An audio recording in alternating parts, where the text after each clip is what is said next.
Hello friends, you all are welcome on my YouTube channel, My Online Classroom. And today in this video, we are going to continue the same chapter of class 12, Political Science, India's External Relations. So देखिए इस chapter का बाकी का जो content है वो मैंने अपने प्रीवियस वीडियोस में एक्सप्लेन कर दिया है। अगर आपने वो वीडियोस नहीं देखी हैं तो देख लीजिएगा। और आज इस वीडियो में मैं आपको एक्सप्लेन करने वाली हूँ Wars and peace with Pakistan. ठीक है, तो बेसिकली हम इस पैरा में पूरा जो पढ़ने वाले हैं इस हेडिंग के अंतर्गत ये पढ़ेंगे कि किस तरह के रिलेशनशिप रहे हमारे पाकिस्तान के साथ, क्योंकि चैप्टर का नाम इंडियाज एक्सटर्नल रिलेशंस है। तो बिल्कुल अपनी नेबरिंग कंट्रीज के साथ किस तरह के हमारे रिलेशंस रहे। तो यहाँ पे देखिए वॉर्स भी रहा और किस तरह का पीस भी रहा पाकिस्तान के साथ, वो थोड़ा सा देख लेते हैं। तो पीस तो बहुत कम ही रहा। वॉर्स तो जब से स्टार्ट हुआ है, जब से बंटवारा हुआ है, डिवीजन हुआ है, पार्टीशन हुआ है, उसके बाद से जो वॉर स्टार्ट हुआ है वो अभी तक कंटिन्यू ही है। तो देखिए in the case of Pakistan, अगर केस देखें पाकिस्तान के केस में, तो ये जो कॉन्फ्लिक्ट था, जो विवाद हमारा स्टार्ट हुआ झगड़े के रूप में, वो पार्टीशन के टाइम से ही स्टार्ट हो गया। और किस टॉपिक पे? Dispute on Kashmir. ठीक है, दोनों देशों का जो विवाद है मेन वो कश्मीर को लेके ही है। और ये उसी दिन से स्टार्ट है जब से पार्टीशन हुआ है।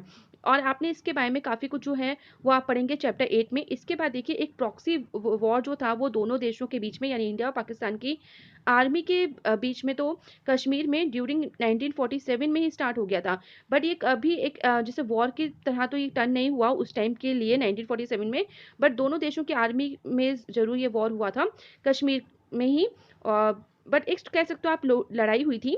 ठीक है, बट एक पर्टिकुलर वे में वॉर तो नहीं कहते कह सकते इसको।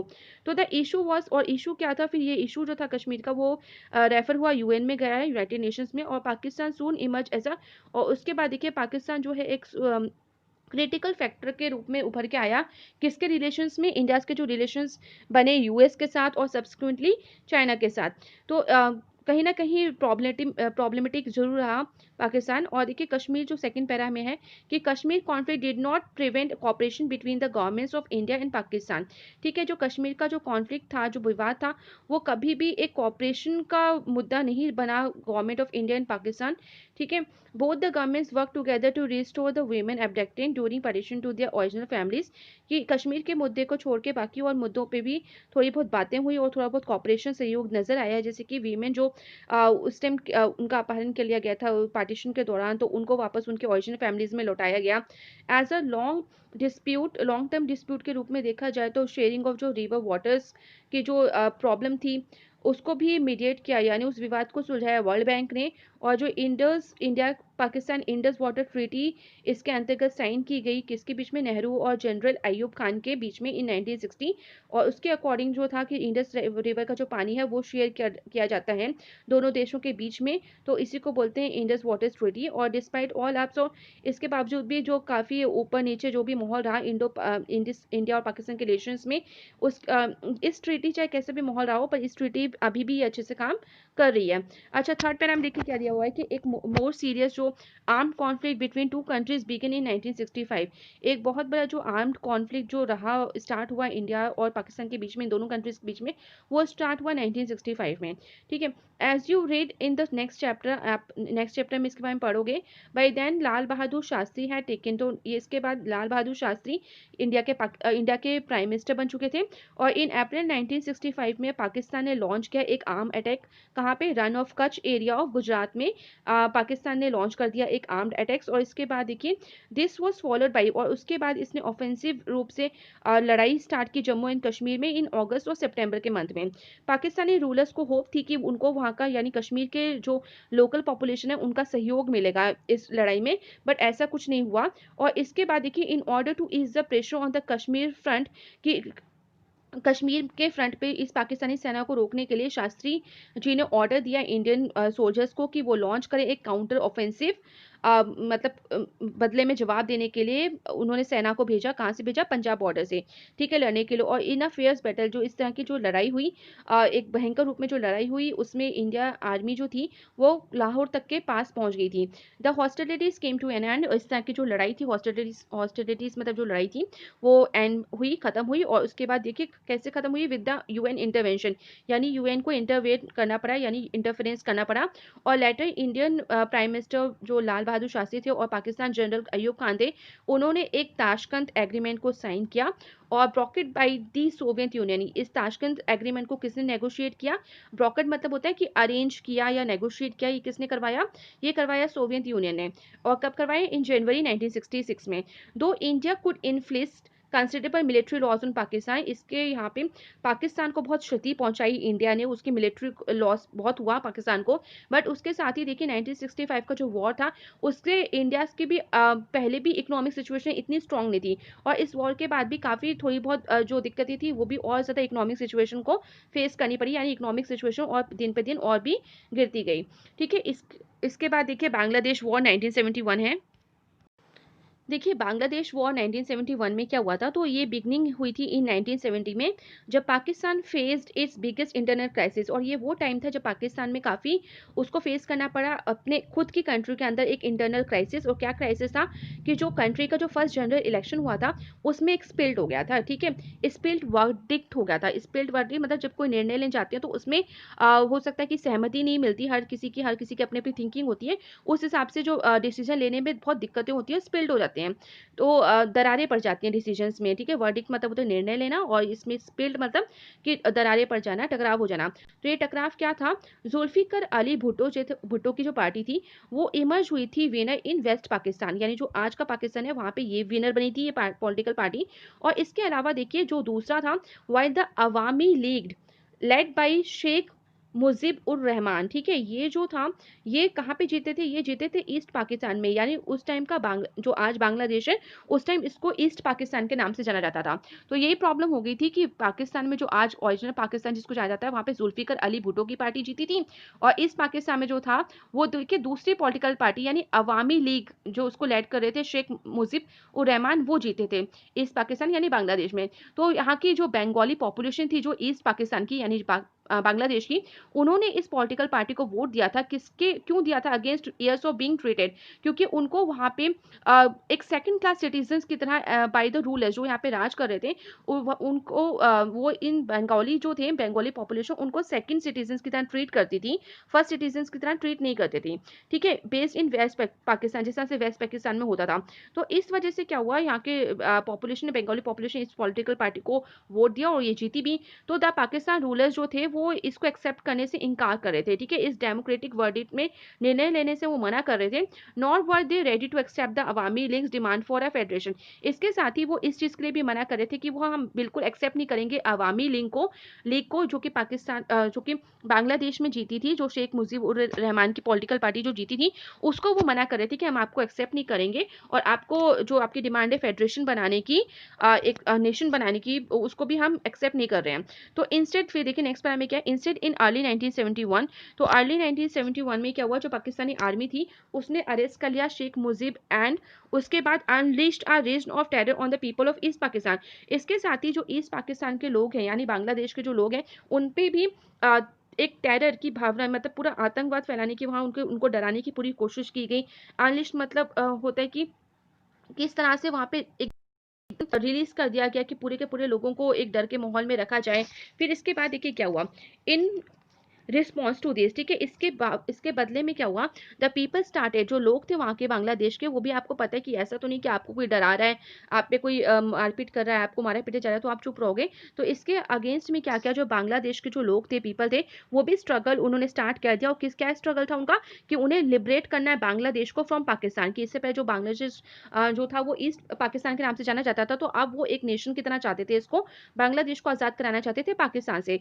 और इसकी वजह से देखिए 1971 में क्या हुआ, India had to bear the burden of, इसकी वजह से क्या हुआ कि इंडिया को बहुत ज्यादा बोझ सहना पड़ा 80 लाख रिफ्यूजीज का, जो कहां से आए थे, वो आए थे ईस्ट पाकिस्तान से, यानी आज के बांग्लादेश से। वहां से काफी सारे लोग फ्लाइट मतलब वहां से भाग के इंडिया में एज ए रिफ्यूजी आ गए। तो 80 लाख लोग, सोचिए वैसे इकोनॉमिकल कंडीशन बहुत खराब थी और ऊपर से इतनी और पॉपुलेशन वहां से आ गई थी। वो यहाँ पे नेबरिंग जो एरिया से इंडिया के, यानी बंगाल हो गया आपका, बिहार हो गया, उड़ीसा हो गया, तो और बाकी आपका जो नागालैंड है ना, मिजोरम है, यहाँ पे इन सब एरिया एरियाज में जाके वो बस गए और उन्होंने शरण ले ली, और शेल्टर कह सकते हैं, शरण क्या एकदम वहाँ पे बस ही गए वो।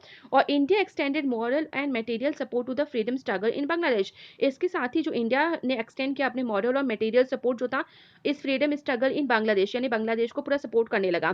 तो पाकिस्तान को ये चीज़ बिल्कुल नहीं अच्छी लगी इंडिया की, और पाकिस्तान ने अक्यूज किया कि इंडिया जो है वो षड्यंत्र, ठीक है, कॉन्स्पिरेसी मतलब षड्यंत्र रच रहा है पाकिस्तान को तोड़ने के लिए। तो फिर देखिए नेक्स्ट पैरा में क्या है, तो support for Pakistan came from the US and China. अच्छा, इस वॉर में देखिए पाकिस्तान को बहुत सपोर्ट मिला यूएस और चाइना की तरफ से, और यूएस और चाइना के जो रिश्ते थे उनको भी सुधारने के लिए, री अप्रोचमेंट यानी उन पे भी मेल मिलाप, यानी जो इकोनॉमिक्स वे में यानी पॉलिटिकल साइंस में, पॉलिटिकल वे में हम कह सकते हैं कि यूएस और चाइना के रिश्तों को भी सुधारने के, यानी हारमोनियस रिलेशंस बनाने में काफ़ी एक स्टार्टिंग हो गई थी इन द लेट 1960s में। और इसमें रिजल्ट क्या हुआ था कि री alignment of forces in Asia, ठीक है, जो किस तरह की इनकी जो फोर्सेस थी वो एशिया में आ गई थी।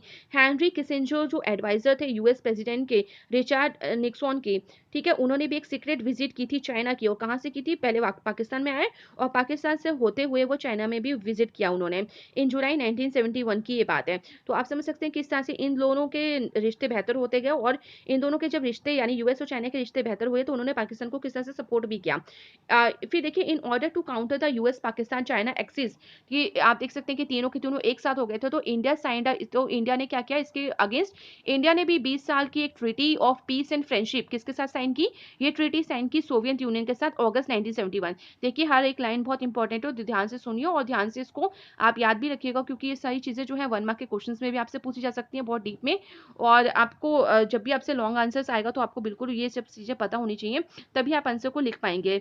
तो देखिए दिस ट्रीटी एश्योर्ड इंडिया, और इस ट्रीटी देखिए जब भी कोई एग्रीमेंट या ट्रीटी यानी कॉन्ट्रैक्ट साइन होता है तो ये 20 साल का जो ट्रीटी था वो इंडिया ने, आप कह सकते हो जब 3 देश इतने पावरफुल नेशन जो थे वो इकट्ठे हो गए थे और कभी भी वॉर होने की सिचुएशन थी, तो बिल्कुल इंडिया को कहीं ना कहीं से सपोर्ट तो लेना था।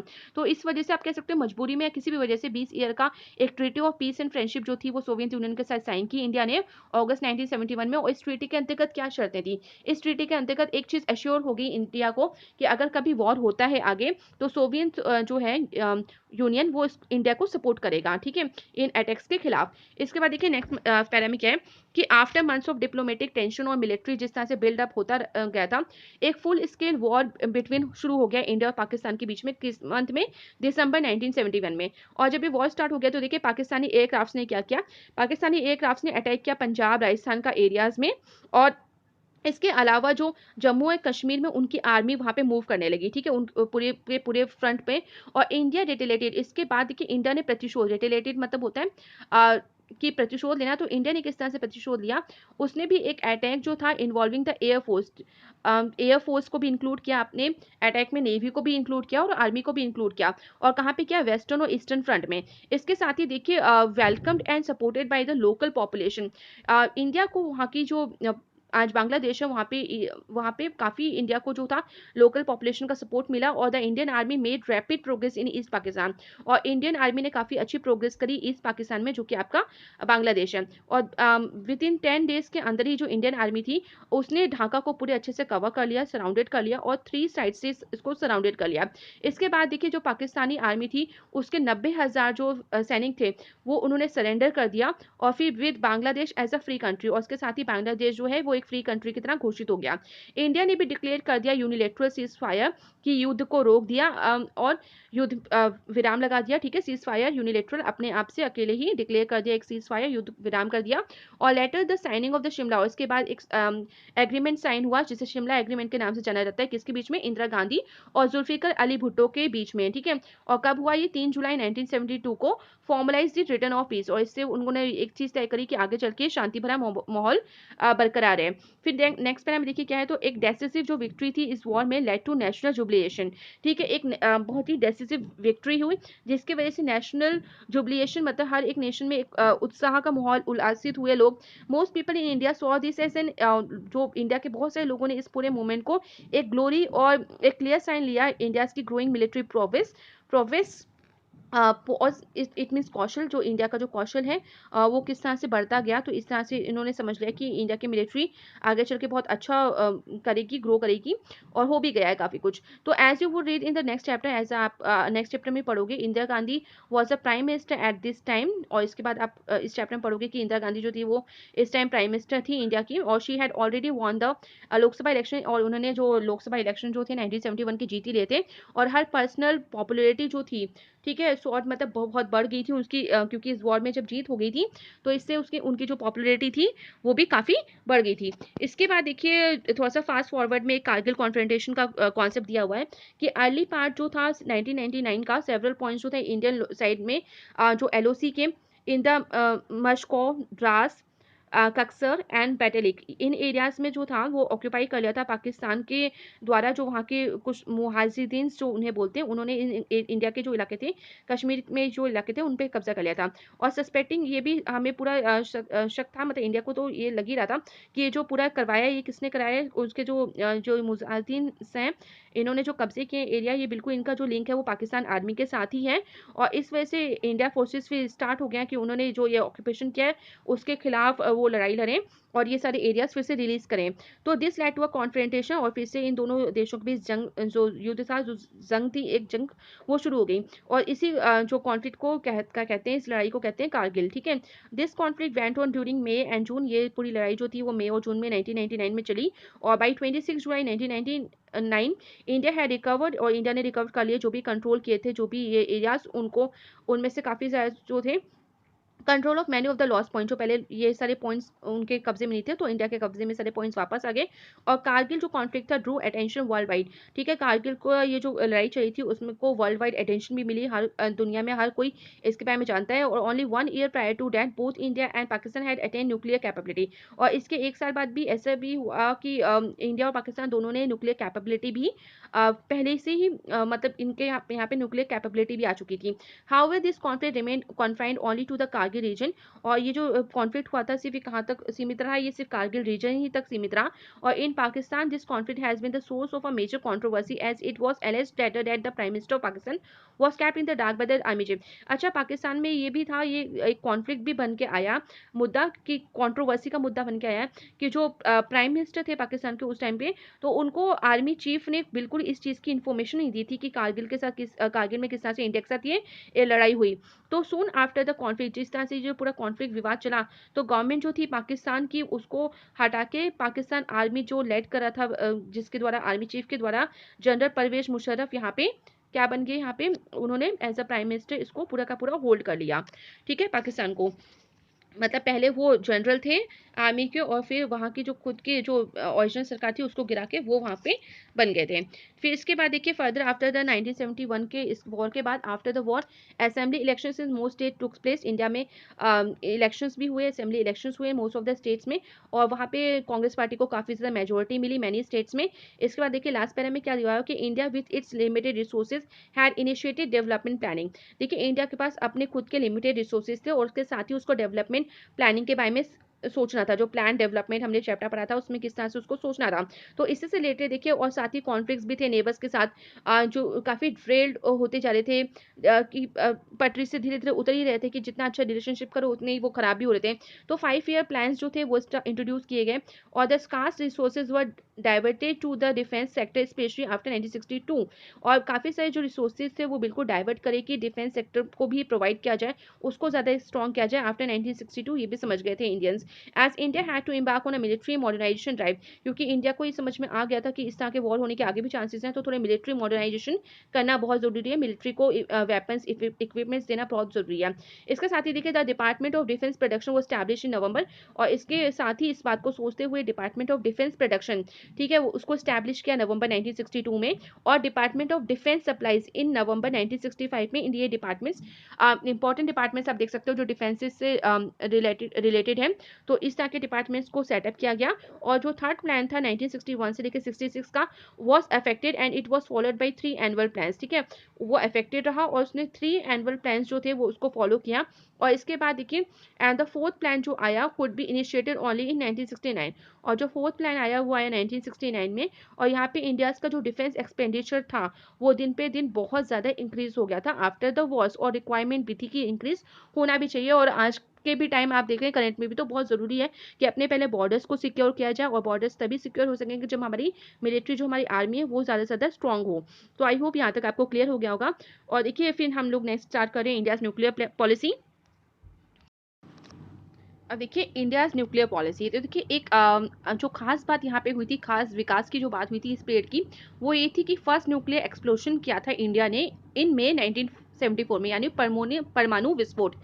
तो परमाणु शक्ति का विस्तार हो चुका था 1974 में, और मई में इसका परीक्षण भी इंडिया ने कर लिया था। अच्छा, नेहरू जो थे वो हमेशा ऑलवेज पुट, उनका विश्वास था साइंस और टेक्नोलॉजी में, और उनका मानना भी था कि अगर मॉडर्न इंडिया की डेवलपमेंट आप चाहते हो, इसकी रैपिडली बिल्डिंग करनी है, यानी इसको बहुत जल्दी इसका विकास करना है, रैपिडली मतलब फास्ट, तो साइंस और टेक्नोलॉजी तो बहुत जरूरी है, ये बात तो क्लियर थी। फिर इसके बाद देखिए एक सिग्निफिकेंट जो कॉम्पोनेंट था उनकी इंडस्ट्रियलाइजेशन प्लान्स का, वो ये था कि न्यूक्लियर प्रोग्राम जो थे, परमाणु जो प्रोग्राम थे वो इनिशिएट होने चाहिए, तो इनिशिएट हुए भी थे 1940 से शुरू हो गया था। और किसकी गाइडेंस में? होमी जवाहर भाभा के अंतर्गत, ठीक है। इंडिया चाहता था कि जनरेट करे ऑटोमिक एनर्जी को, यानी अणु एनर्जी को, फॉर पीसफुल पर्पसेस, जो भी पीसफुल पर्पसेस है, यानी शांति को स्थापित करने के लिए। नेहरू वॉज अगेंस्ट, जो नेहरू थे वो अगेंस्ट थे न्यूक्लियर वेपन्स के। सो ही प्लीडेड, उन्होंने रिक्वेस्ट की, ठीक है, उन्होंने प्लीडेड मतलब रिक्वेस्ट की, वकालत की, आप कह सकते हो एक वकालत करना। किस चीज़ की वकालत की? सुपर पावर से वकालत करी कि जो ये न्यूक्लियस जो बना रहे हो आप, फॉर कॉम्प्रिहेंसिव न्यूक्लियर डिसआर्मामेंट, की सभी लोग न्यूक्लियर जो आर्मामेंट है उसको बंद कर दें, उसको ना बनाएं, ठीक है, डिसआर्मामेंट करें। तो how ever the nuclear Arsenal kept rising, but उसका कुछ फर्क नहीं पड़ा। पावरफुल नेशन जो थे वो तो अपने बहुत स्पीड से न्यूक्लियर आर्सेनल को बढ़ाने में लगे थे। आर्सेनल मतलब शस्त्रागार को, तरह तरह के वेपन्स को बनाने में लगे हुए थे, स्पेशली न्यूक्लियर वाले, ठीक है। फिर जब कम्युनिस्ट जो चाइना थी कंडक्टर, उसने भी न्यूक्लियर टेस्ट अक्टूबर 1964 में कर लिया था। इसके बाद वर्ल्ड में 5 न्यूक्लियर वेपन पावर्स उभर के आए थे सामने, यानी देश जो थे जिनके पास न्यूक्लियर वेपन्स की पावर थी वो थे यूएस, यूएसएसआर, यूके, फ्रांस और चाइना, ठीक है। ताइवान देन रिप्रेजेंटेड चाइना, ठीक है, उस टाइम जो ताइवान था वो रिप्रेजेंट करा था चाइना को। और ये सारे जो थे वो 5 परमानेंट मेंबर्स भी बन गए यूएन सिक्योरिटी काउंसिल।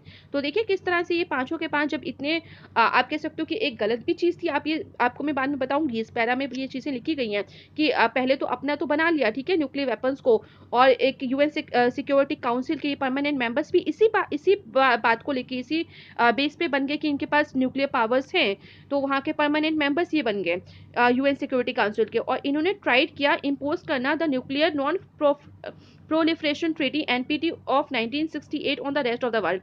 तो अब ये देखिए ये कितनी अच्छी कोशिश इनके यहाँ की गई, कितनी अच्छी स्ट्रैटेजी इन लोगों ने यूज करी कि अपना तो इन्होंने बना लिया, ठीक है, जो न्यूक्लियर वेपन्स थे वो बना लिए, और उसके बाद अपने को परमानेंट मेंबर्स भी घोषित कर दिया यूएन सिक्योरिटी काउंसिल का। और जो बाकी वर्ल्ड के जो देश हैं उनको बोल रहे हैं कि एनपीटी साइन करो, ठीक है। एनपीटी इसमें क्या है कि अब आप न्यूक्लियर वेपन्स ना बनाओ, ठीक है, अपने वहाँ पे इस तरह के परमाणु जो शस्त्रागार है ना, शस्त्र हैं, उनको मत बनाओ, क्योंकि ये अच्छे नहीं होते हैं, ठीक है, इनसे कभी भी वॉर होने की सिचुएशन है। तो ये देखिए एक स्ट्रैटेजी कितनी अच्छी उन्होंने अपना दिमाग लगाया तो 1968 में, कि वर्ल्ड के और देशों को मना करने के लिए इन्होंने बोला। तो इंडिया को ये बात समझ में आई और इंडिया ने इसको एनपीटी को सीधे मना कर दिया, डिस्क्रिमिनेटरी, कहा कि ये डिस्क्रिमिनेशन है एक तरह से, कि आपने तो बना लिया और दूसरे देश को आप परमाणु शक्ति बनाने नहीं दे रहे हो, और बनाने नहीं दे रहे हो तो उसको बोलो नष्ट कर दो। तो इस के खिलाफ जो था इंडिया ने रिफ्यूज कर दिया कि हम इस एनपीटी में साइन नहीं करेंगे। तो India conducted its first nuclear test, जब इंडिया ने अपना कंडक्ट किया फर्स्ट न्यूक्लियर टेस्ट, और इसके बाद और इसने बिल्कुल ये घोषित कर दिया था कि हम जो ये न्यूक्लियर टेस्ट कर रहे हैं ये पीसफुल एक्सप्लोजन है, ठीक है, एक शांतिपूर्ण एक्सप्लोजन है। India argue that it was committed to the policy of using nuclear weapon only for peaceful purposes. और इंडिया ने ये भी आर्ग्यू दिया कि आपकी तो पॉलिसी में लिखा है ना, न्यूक्लियर पावर की पॉलिसी में, कि हम न्यूक्लियर पावर का यूज कर सकते हैं किस लिए? पीसफुल पर्पसेस के लिए, यानी शांतिपूर्ण माहौल के लिए। देखिए थोड़ा सा बाद में समझेंगे कि यह है शांतिपूर्ण माहौल से क्या चीज़ हो रही है। तो the period when the nuclear test was conducted, और ये जो पीरियड था नेक्स्ट पैरा में दिया हुआ है कि जब ये पीरियड था दौरान था ड्यूरेशन जब न्यूक्लियर टेस्ट जो थे वो कंडक्टेड हो रहे थे, बनाए जा रहे थे। और ये एक डिफिकल्ट पीरियड था डोमेस्टिक पॉलिटिक्स के लिए भी। क्यों था डोमेस्टिक पॉलिटिक्स? क्योंकि उसी टाइम जो था अरब इजराइल वॉर हुआ था, इसराइल वॉर हुआ था 1973 में, और इसकी वजह से पूरा जो एंटायर वर्ल्ड था वो अफेक्टेड हुआ था। क्यों? क्योंकि ऑयल शॉक, यानी तेल जो था कीमतें इतनी ज़्यादा मैसिव हाइक पे पहुंच गई थी, ऑयल प्राइसेस जो अरब नेशंस ने बढ़ा दिए थे। इसकी वजह से इकोनॉमिक उथल पुथल यानी टर्मोल मतलब उथल पुथल इंडिया में भी आई, जिसकी वजह से हाई इन्फ्लेशन यानी जो प्राइसेस थे वो बहुत ही ज़्यादा बढ़ गए थे, इन्फ्लेशन मतलब बहुत ज़्यादा राइज हो गए थे। As you will read in, आप ये चैप्टर 6 में इसके बारे में पढ़ोगे। और देखिए यहाँ पे पहले बीच में बता दिया जाता है कि आप नेक्स्ट चैप्टर्स में क्या पढ़ने वाले, तो ये भी बहुत अच्छी चीज़ है। तो मैनी, और ये देखिए सब एक चीज एक दूसरे चैप्टर से कनेक्टेड हैं सारी चीज़ें। तो many agitations were going on in the country, इसके साथ ही देखिए काफ़ी सारे जो एजिटेशन थे, जो मूवमेंट्स थे, वो भी कंट्री में चलते जा रहे थे around this time, including a nation wide railway strike. और इसके साथ ही एक क्या स्ट्राइक चल रही थी, नेशन वाइड पूरे रेलवे की स्ट्राइक चल रही थी। इसके बाद देखिए नेक्स्ट पैरा क्या है, तो ऑल दो देयर आर माइनर डिफरेंसेस, बहुत सारे हमारी पॉलिटिकल पार्टीज, क्योंकि इंडिया में मल्टी पॉलिटिकल पार्टीज होती हैं, तो हाँ बहुत ज़्यादा डिफरेंसेस होते हैं, माइनर डिफरेंसेस चलते रहते हैं। सबके आइडियोलॉजी, सबके ओपिनियंस अलग अलग होते हैं। बट जब बात आती है कि किस तरह से अपने एक्सटर्नल रिलेशंस को कंडक्ट करना है, तो इंडियन पॉलिटिक्स बहुत जनरली मार्क करती है एक broad agreement among the parties की, सारी पार्टीज जो है उनमें एक समानता होती है कि अपने देश की संप्रभुता, इंटीग्रिटी को प्रोटेक्ट करने के लिए, इंटरनेशनल बॉर्डर्स को, बाउंड्रीज को प्रोटेक्ट करने के लिए जरूर सारी पॉलिटिकल पार्टीज जो होती हैं वो जब देश का सवाल आता है, देश के हित का सवाल आता है, तो एक साथ हो जाती हैं। और इसके बाद देखिए therefore we find that in the course of the decade of 1962 से 1971 का जो टाइम था, इंडिया ने फेस किए थे 3 वॉर्स, ठीक है। और ये 3 वॉर्स कौन से थे? 1962 का वॉर था, 1965 का वॉर था, और साथ ही 1971 का वॉर था। तो ये 3 वॉर जब इंडिया ने फेस करे, तो बिल्कुल ये जो when different parties came to power, time to time जो थी वो डिफरेंट पॉलिटिकल पार्टीज भी आई, ठीक है। पहले नेहरू जी का टाइम था वहाँ पे, फिर देखिए लाल बहादुर शास्त्री का टाइम आया एज अ प्राइम मिनिस्टर, फिर इंदिरा गांधी का टाइम आया। तो time to time prime ministers भी बदलते गए, यानी पॉलिटिकल पार्टीज भी चेंज होती गई। बट देखिए फॉरेन पॉलिसी जो थी, जो has played only a limited role in party politics, but जो फॉरेन पॉलिसी को देख सकते हैं आप, तो वो एक लिमिटेड रोल प्ले किया उसको लेके पॉलिटिकल पार्टीज ने, ठीक है। इसके बाद देखिए फास्ट फॉरवर्ड में दिया गया है कि इंडिया न्यूक्लियर प्रोग्राम, ठीक है। इंडिया की बेसिकली न्यूक्लियर प्रोग्राम क्या था, तो इंडिया ने हमेशा अपोज किया इंटरनेशनल ट्रीटीज का, जिसमें कहा गया कि आप इन हथियारों को ना बढ़ाएं, ठीक है। नॉन न्यूक्लियर पास, तो पहले तो इंडिया खुद ही इस चीज को सपोर्ट कर रहा था कि आप मत बढ़ाओ, ठीक है। बट जब बाकी 5 न्यूक्लियर देशों ने बढ़ा लिया, और जब दूसरे देशों को बोला कि आप एनपीटी के पे साइन करिए कि आप अब जो है न्यूक्लियर वेपन्स नहीं बनेंगे, नहीं बनाया जाएगा, क्योंकि इससे काफी विनाश होता है, ठीक है। जब ये बात आई तो इंडिया ने इन सारी चीज़ों पे साइन करने से बिल्कुल मना कर दिया। इसके साथ ही जब कॉम्प्रिहेंसिव टेस्ट बैन ट्रीटी थी, यानी सीटीबीटी पे साइन करने के लिए बोला गया, तो इस पे भी इंडिया ने बिल्कुल मना कर दिया। और क्या वजह दी, वो भी रीज़न यही था कि हम आगे चल के पूरी की पूरी यही है कि हम पीस के लिए करेंगे अपने न्यूक्लियर वेपन्स को, हम किसी पे अटैक करने के लिए नहीं करेंगे, यानी पीसफुल के मोटिव से। यानी इसका मतलब ये हुआ कि अगर हमारे ऊपर किसी ने किया, तो हम अपने देश की शांति के लिए, संप्रभुता के लिए, अपने देश में शांति बनाने के लिए जरूर इन हथियारों का इस्तेमाल करेंगे, बट किसी और पे अटैक करने के लिए, किसी और देश पे विस्तारवाद यानी उसके एरिया को कब्जा करने के लिए हम बिल्कुल नहीं करेंगे। तो ये चीज़ जो थी इंडिया ने पहले क्लियर कर दी थी, और ये चीज़ यहाँ पे मेंशन भी है, मैं बता देती हूँ आपको। देखिए इंडिया ने कंडक्ट की सीरीज ऑफ न्यूक्लियर टेस्ट इन मई 1998 में। इंडिया ने न्यूक्लियर टेस्ट की जो सीरीज थी वो पूरी चेक करी और इसको कंडक्ट किया, और डेमोस्ट्रेटिंग इट्स कैपेसिटी, बिल्कुल डेमोस्ट्रेट किया, दिखाया, प्रदर्शन किया अपने मिलिट्री पर्पसेस का कि हमने न्यूक्लियर एनर्जी का विस्तार कर लिया, हमने बना लिया है। और पाकिस्तान ने सून फॉलो, ठीक है, पाकिस्तान ने भी बना लिया था। इसके बाद जब इंक्रीजमेंट होने लगा कि न्यूक्लियर एक्सचेंज का इन रीजन्स में, कहाँ पे, एशिया वाले रीजन्स, यानी पाकिस्तान और इंडिया, इस तरह के न्यूक्लियर, चाइना तो पहले ही बना चुका था, तो इस तरह के जब न्यूक्लियर वेपन्स यहाँ पे बनने लगे, तो इंटरनेशनल कम्युनिटी यानी यही 5 जो मेंबर्स थे, इनको थोड़ा सा डर लगने लगा, इनको थोड़ी सी चिंता होने लगी। उन्हें लगा शायद कभी यहाँ पे जो सब कॉन्टिनेंट है, जो एशिया के, उनमें इस तरह के न्यूक्लियर टेस्ट जब यहाँ पे हो रहे हैं, तो किसी तरह से कोई ऐसा ना कि वॉर स्टार्ट हो रहा है, तो उन्होंने न्यूक्लियर टेस्ट को रोकने के लिए कुछ तरह के प्रतिबंध जो थे इंडिया और पाकिस्तान पे लगाना शुरू करे, ठीक है। पर ये देखिए जो प्रतिबंध लगाए गए थे न्यूक्लियर वेपन से रिलेटेड, वो बाद में हटा भी दिए गए। तो इंडिया न्यूक्लियर डॉक्ट्राइन, ठीक है, इंडिया की जो न्यूक्लियर डॉक्ट्राइन थी या जो थ्योरी थी, उसके अंतर्गत इंडिया ने पहले ही बोल दिया था कि minimum nuclear deterrence process, no first use की, हम ये चीज़ बिल्कुल क्लियर कर दी थी न्यूक्लियर डॉक्ट्राइन में कि जो हम नो फर्स्ट यूज, यानी हम पहले इसका इस्तेमाल नहीं करेंगे, ठीक है, पहले इस्तेमाल नहीं करेंगे, यानी हम खुद नहीं वॉर शुरू करेंगे, हम किसी और पे अटैक करने के लिए न्यूक्लियर वेपन का इस्तेमाल नहीं करेंगे। एंड रेटरेस इंडियाज कमिटमेंट, और ये इंडिया का कमिटमेंट है, ठीक है, ये कमिट करता है इंडिया ग्लोबल लेवल पे verifiable and non discriminatory nuclear डिसआर्मामेंट, कि जो एक तरह का जो नॉन डिस्क्रिमिनेटरी जो न्यूक्लियर आर्मामेंट रहा डिसआर्मामेंट, इसके लिए बिल्कुल इंडिया जो है प्रतिबद्ध है और ये बिल्कुल फर्स्ट यूज़ नहीं करेगा। और न्यूक्लियर वेपन्स इंडिया बिल्कुल चाहता है कि इस जो डिसआर्मामेंट किया जाए, यानी इस तरह के हथियार आगे चल के फ्यूचर में कोई भी ना बनाए, ठीक है, ऐसा नहीं कि इंडिया ही ना बनाए, सारे देश ना बनाए। तो तभी क्या होगा, तभी जो वर्ल्ड है वो न्यूक्लियर वेपन से फ्री हो पाएगा। तो इसके लिए इंडिया भी पूरा सपोर्ट करता है। तो यही एक बहुत अच्छी चीज़ थी, स्ट्रैटेजिक वे में बिल्कुल इंडिया भी चला कि जिस तरह से बाकी देशों ने न्यूक्लियर वेपन्स बना लिए थे और चोरी चोरी चुपके चुपके भी वो छुपके बना रहे थे, तो इंडिया ने तो बिल्कुल बनाया और उसको बताया भी और अपनी पॉलिसी भी क्लियर कर दी। तो इससे कोई ये नहीं रहा कि कोई वैसी बात नहीं रही कि इंडिया ने कुछ चोरी करी है या कुछ इस तरह की छुपाई है बात।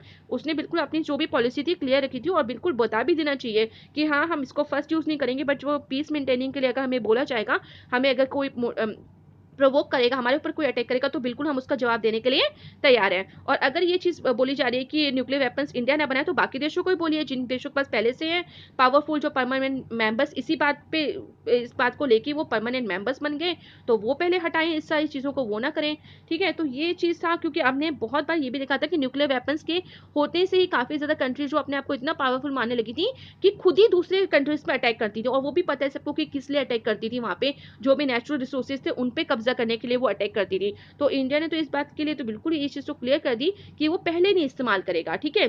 तो ये बहुत अच्छी बात थी और ये एक सही डिसीजन भी लिया गया। तो आई होप यहाँ तक आपको इंडिया के न्यूक्लियर प्रोग्राम की जो पॉलिसी थी वो बिल्कुल समझ में आ गई होगी, चैप्टर आपको पूरा क्लियर हो गया होगा। So thank you everyone and please like share subscribe this channel for more updates.